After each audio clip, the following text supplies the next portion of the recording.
మనం దేవుడి మీద ఆధారపడి ఇక్కడ క్రైస్తవులం జీవించాలి.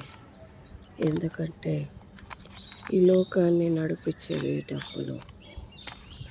ఈ లోకాన్ని మనుషులను అన్ని విషయాల్లోనూ డబ్బులే నడిపించేది.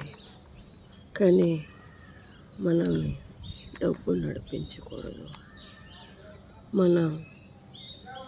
మన జీవితాలు దేవుడి మీద ఆధారపడి జీవించాలన్నదే దేవుడి ఆశ. మనం డబ్బుల మీద ఆధారపడి జీవించకూడదు ఇక్కడ. మళ్ళీ మనుషుల మీద ఆధారపడి జీవించకూడదు. ఎందుకంటే మనుషుల దేవుడంత ప్రేమ ఉండదు.